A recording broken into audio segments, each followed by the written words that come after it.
Everyone says time is precious, but very few people actually live like it's true. They wake up, waste hours without noticing, and promise themselves they'll change tomorrow. But tomorrow rarely comes the way they imagine. My name is Samir, and this story is about a lesson that changed how one young man saw every single day of his life. In a small coastal town, there lived a fisherman's son named Tariq. Tariq was clever and full of potential, but he had one habit that quietly held him back. He believed time would always stretch a little further than it actually did. When his father asked him to mend the fishing nets, Tariq said, "There's still time before sunset." When his teacher urged him to practice his trade, Tariq said, "I'll start next week."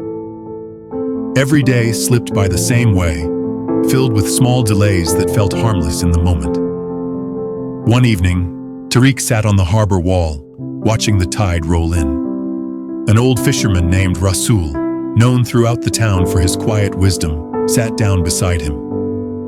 "What are you waiting for?" Rasul asked. "Nothing," Tariq said. "Just enjoying the evening." Rasul nodded slowly, then he pointed to the tide. "Do you see how the water rises?" Tariq shrugged. "It rises every evening. It's always the same." "No," Rasul said. "It's never the same water twice. This wave that touches your feet right now will never return again. Tomorrow's tide will be new water, shaped by a day that no longer exists." Tariq didn't fully understand, but the words stayed with him. The next morning, Rasul invited Tariq to his small stone house.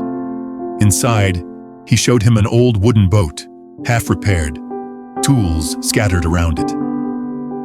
"This boat belonged to my son," Rasul said. "He always meant to finish it. He kept saying there was time."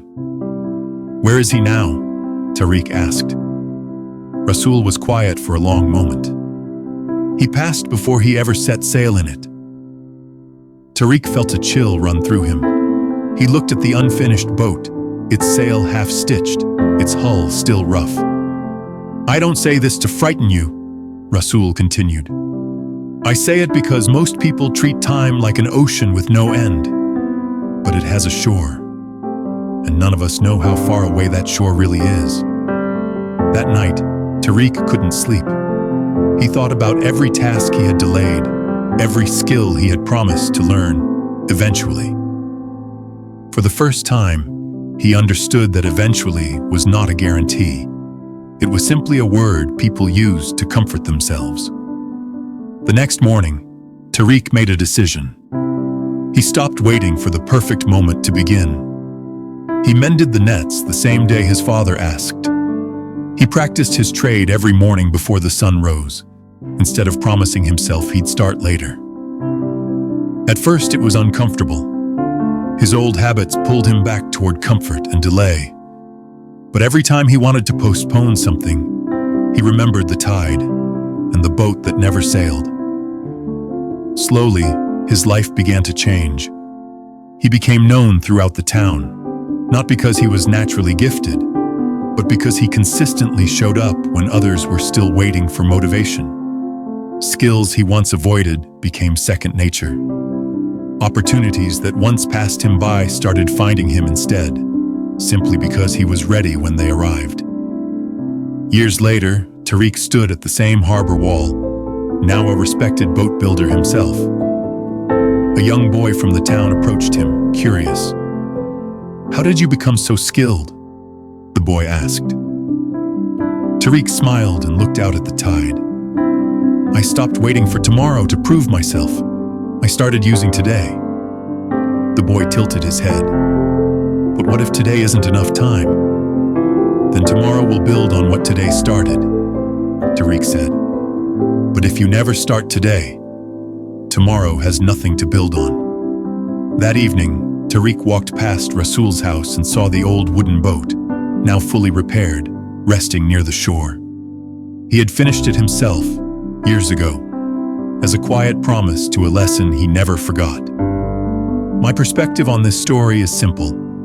Time doesn't announce when it's running low. It simply keeps moving, whether we're ready or not.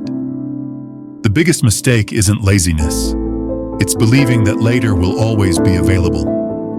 Every hour spent waiting for the right moment is an hour the right moment could have already begun. Use your time like the tide that never returns the same way twice.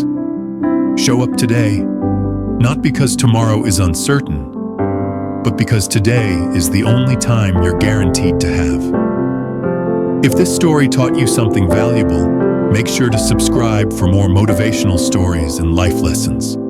Thank you for watching, and remember, the tide waits for no one. See you in the next story.